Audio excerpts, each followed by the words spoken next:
Generally walking के बाद, prolong jogging के बाद, या फिर कोई मैकेनिकल वर्कआउट हमने किया है, जिम किया है, या फिर बहुत सारे स्टेयर्स अगर हमने चढ़ लिए हैं, तो उसके बाद प्रोबेबली बहुत सारे पेशेंट्स को ब्रीदिंग इश्यूज होते हैं। और जनरली सब रिलेट कर लेते हैं कि वो ब्रीदिंग इश्यूज नॉर्मल नहीं है, हमें या तो सांस लेने में प्रॉब्लम हो रही है, हमें रेस्पिरेटरी डिसऑर्डर हो रहा है, या फिर हमें अस्थमा की प्रॉब्लम हो रही है। पेशेंट्स को जनरली नहीं पता होता कि कौन कौन से साइंस एंड सिम्टम्स हैं और कहाँ वो रिलेट कर लेते हैं अपनी प्रॉब्लम को कि वो अब अस्थमा की प्रॉब्लम उन्हें शुरू हो रही है या फिर उन्हें कोई डिसऑर्डर हो रहा है, that is of respiration. Hello everyone, my self doctor संस्कृति। आज इस वीडियो में हम डिस्कस करेंगे वो सारे साइंस एंड सिम्टम्स जो जनरली अस्थमा के पेशेंट्स फेस करते हैं, डील करते हैं, या फिर एक कौन सी कंडीशन जो अस्थमा अटैक में कन्वर्ट हो जाती है। आपको बहुत सारे सिम्टम्स आ रहे हैं, आपको सांस लेने में प्रॉब्लम हो रही है, आपको बातें करने में प्रॉब्लम हो रही है, आपको चलते टाइम आपकी बहुत ज़्यादा सांस फूल रही है, या फिर खाते टाइम भी आपको सांस लेने में दिक्कत हो रही है। This is a normal disorder जिसको हम कहते हैं ब्रीदिंग इश्यूज। लेकिन अस्थमा की कंडीशन में जब ये सिम्टम्स बहुत ज़्यादा ट्रिगर हो जाते हैं तो that is known as asthma attack. लेकिन जनरली जब हमारे नॉर्मल सिम्टम्स होते हैं, पेशेंट्स उसमें भी घबरा जाते हैं कि हमें अस्थमा की दिक्कत तो नहीं हो गई है। तो आज इस वीडियो में हम डिस्कस करेंगे all about science and symptoms of asthma. आपको नॉर्मली विंटर्स में प्रॉब्लम हो रही है, सांस लेने में प्रॉब्लम होती है विंटर्स में, तो ये अस्थमा नहीं है। या फिर आपने बहुत ज़्यादा वर्कआउट कर लिया है, हैवी जिम कर लिया है, उसके बाद अगर आपको सांस लेने में प्रॉब्लम हो रही है तो वो भी अस्थमा नहीं है। लेकिन हाँ, अगर आपको रैंडम चेस्ट पेन हो रहा है और बहुत बार हो रहा है, मतलब फ्रीक्वेंटली हो रहा है, ऑन एंड ऑफ पेन अगर आपको होता है और उसके साथ साथ ब्रीदिंग इश्यूज हो रहे हैं, तो वो आप मान सकते हो कि आपको अपने डॉक्टर से कंसल्ट करना ज़रूरी हो जाता है उस कंडीशन में, क्योंकि चेस्ट पेन होना नॉर्मल नहीं है। आप वर्कआउट कर रहे हो तो उसमें आपको ब्रीदिंग इश्यूज हो सकते हैं, आपकी सांस फूल सकती है, आपका बीपी भी बढ़ सकता है। लेकिन अगर आपको चेस्ट पेन के साथ साथ ब्रीदिंग इश्यूज हो रहे हैं, सांस लेने में, इनहेलेशन में एज वेल एज एक्सहेलेशन में प्रॉब्लम हो रही है, तो that is not normal. You do need to consult your doctor, क्योंकि यही इनिशियल सिम्टम्स होते हैं जो अस्थमा के पेशेंट्स जनरली रिलेट कर लेते हैं। Now second if we talk about, that is heaviness in the chest. मतलब आप अगर नॉर्मली बैठे हो, लेटे हो, या फिर आप कोई एक्टिविटी कर रहे हो, तो आपको हमेशा ऐसा लगेगा कि आपका ये वाला जो एरिया है, जो मतलब आपके लंग्स हैं, वो कोलैप्स्ड हो रहे हैं। मतलब आपको एक जकड़न सी महसूस होती है। आप सांस ले रहे हो तो आपको सांस लेने में दिक्कत होती है, and that is known as bronchospasm. मतलब जितनी भी आपकी एयरवेज की मसल्स हैं, जो भी आपके रेस्पिरेटरी ट्रैक को बेसिकली कवर कर रही हैं, जो भी मसल्स, उनमें स्पास्टिसिटी बढ़ गई है, आपकी मसल्स टाइट हो गई हैं, जिसकी वजह से आपको सांस लेने में दिक्कत हो रही है। लेकिन अस्थमा के पेशेंट्स में ये प्रॉब्लम बहुत ज़्यादा कॉमन होती है, and that ultimately results into asthma attack. मतलब एक ऐसी कंडीशन जहां आपको ब्रोंकोस्पाज्म की कंडीशन भी साइड बाय साइड डेवलप होती जा रही है। आपकी मसल्स टाइट हो रही है, आपको ऑलरेडी ब्रीदिंग इश्यूज हैं, लेकिन मसल टाइटनेस की वजह से आप सांस नहीं ले पा रहे हो, आपके लंग्स अच्छे से एक्सफोलिएट नहीं हो पा रहे हैं, आपके लंग्स अच्छे से एक्सपैंड नहीं हो पा रहे।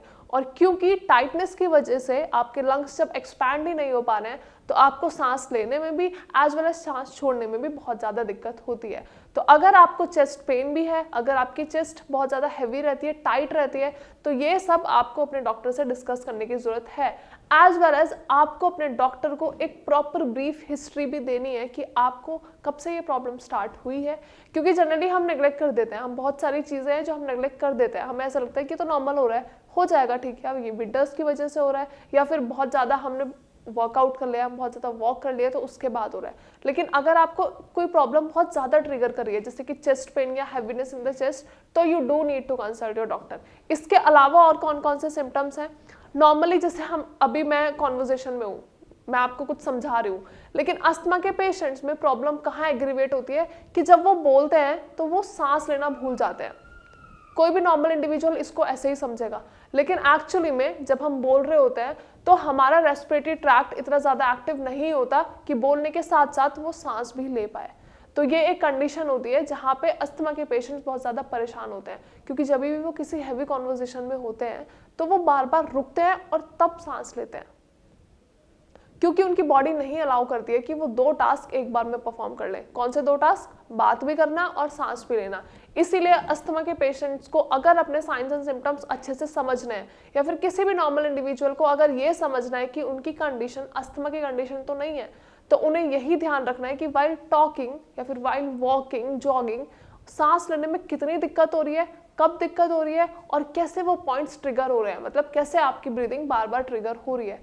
क्योंकि जब हम नॉर्मल वॉक करते हैं तो हमारी ब्रीदिंग ठीक रहती है, लेकिन जब हम जैसे ही हम रैपिड फास्ट वॉक करना स्टार्ट कर देते हैं तो किसी के भी ब्रीदिंग पैटर्न चेंज होते हैं, किसी का भी हार्ट रेट बढ़ता है। तो अगर प्रॉब्लम मिनिमाइज्ड है लेकिन उसके साथ साथ आपको चेस्ट पेन और हैवी चेस्ट भी हो रहा है, तो आपको अपने डॉक्टर को ये सारे सिम्टम्स बताने बहुत ज़रूरी हो जाते हैं। इसके अलावा अगर हम बात करें दैट इज़ ऑफ कफ, हमें बहुत ज़्यादा prolong as well as persistent cough है, अगर जिसे हम कह भी देते हैं सूखी खांसी, अगर आपको बार बार खांसी हो रही है, और खांसी क्यों हो रही है? क्योंकि बॉडी में ऑक्सीजन की रिक्वायरमेंट फुलफिल नहीं हो रही है, जितना हमें सांस चाहिए वो हम नहीं ले पा रहे हैं, तो हमें बार बार धसका उठता है। That is the most prominent symptom जो आपको समझना है कि अस्थमा के पेशेंट जनरली यहाँ से रिलेट कर सकते हैं अपनी कंडीशन को। उसके साथ साथ अगर आपको ऑन एंड ऑफ सोते टाइम भी ब्रीदिंग इश्यूज हो रहे हैं, मतलब सो रहे हो आप, नॉर्मल सो रहे हो, आराम से सो रहे हो, लेकिन बीच में ऐसा हुआ कि आपको सांस ही नहीं आई और आप एकदम बैठ गए, लेकिन अगर ये प्रॉब्लम बहुत ज़्यादा परसिस्टेंट है, अगर बहुत टाइम से आप इस प्रॉब्लम को फेस कर रहे हो, तो ये एक अस्थमा का लक्षण हो सकता है। क्योंकि जनरली ऐसा बोलते भी हैं कि अगर हमने कोई गंदा सपना देख लिया तो भी हम एकदम से उठ जाते हैं, या फिर हमने कुछ ऐसी अजीब सी चीज़ अगर देख ली है नींद में तो भी हम उठ जाते हैं। लेकिन अगर ये प्रॉब्लम आपकी परसिस्टेंट है, मतलब हर बार हर रात आपके साथ ये दिक्कत हो रही है, आपको सांस लेने में प्रॉब्लम हो रही है, आप ढंग से बात नहीं कर पा रहे हो, आप खाना खा रहे हो तो भी आप सांस नहीं ले पा रहे हो, आपको पर्टिकुलरली रुकना पड़ रहा है कि पहले मैं एक निवाला लूँ, फिर मैं सांस लूँ, फिर मैं दूसरा निवाला लूँ, अगर ये प्रॉब्लम बहुत ज़्यादा हो रही है तो ये जनरली फॉर श्योर ये अस्थमा की प्रॉब्लम है। इसके साथ जो आपको बचना है that is of bacterial as well as viral infection, क्योंकि हमारे यहाँ श्रेयास में बहुत सारे पेशेंट्स आते हैं साइनोसाइटिस की प्रॉब्लम के साथ कि मैम हम जब भी डस्टिंग करते हैं तो हमें प्रॉब्लम होती है, हमें सांस लेने में प्रॉब्लम होती है, या फिर हमें बहुत ज़्यादा स्नीजिंग वीजिंग होती है। तो ये कंडीशन अलग है। अगर आपको अस्थमा के साथ साथ साइनोसाइटिस हो रहा है तो ये प्रॉब्लम है कि आपको इन्फेक्शन हुआ है। लेकिन कुछ ऐसी प्रॉब्लम्स होती है जो जनरली पेशेंट्स रिलेट नहीं कर पाते और पेशेंट्स डर जाते हैं कि अगर उन्हें डस्टिंग के साथ साथ ब्रीदिंग इश्यूज हो रहे हैं तो क्या उन्हें अस्थमा तो नहीं हो रहा।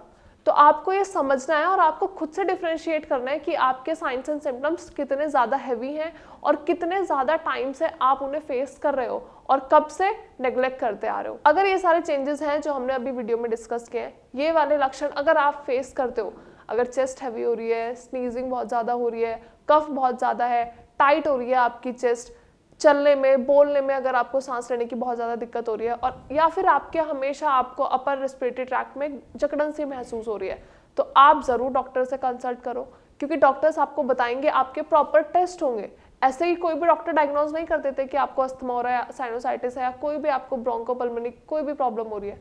आपको अपने डॉक्टर से कंसल्ट करना है, उनको ब्रीफ हिस्ट्री देनी है, बताना है उनको कि आपने कब से ये सिम्टम्स सिग्निफाई करने शुरू किए हैं, कब से आपको महसूस हुआ है कि आपकी बॉडी में ये अबनॉर्मल चेंजेस आ रहे हैं। अगर वीडियो के रिगार्डिंग कोई भी क्वेरी है तो आप नीचे दिए गए नंबर पे कॉल कर सकते हो, या फिर आप कमेंट सेक्शन में भी अपनी क्वेरीज मेंशन कर सकते हो। हमारे डॉक्टर्स आपको बेस्ट कंसल्टेशन प्रोवाइड करेंगे and that is totally free of cost. Best medications as well as proper diet with exercises, हमारे डॉक्टर्स आपको सब कुछ समझाएंगे, आपकी जितनी भी प्रॉब्लम है वो अच्छे से सुनेंगे। लेकिन उसके लिए आपको करना क्या है, आपको अपनी रिपोर्ट्स भी नीचे दिए गए नंबर पर शेयर करनी है ताकि आपकी बेस्ट डायग्नोसिस हो सके एंड आपको बेस्ट ट्रीटमेंट एंड रिकवरी मिल सके। Thank you so much.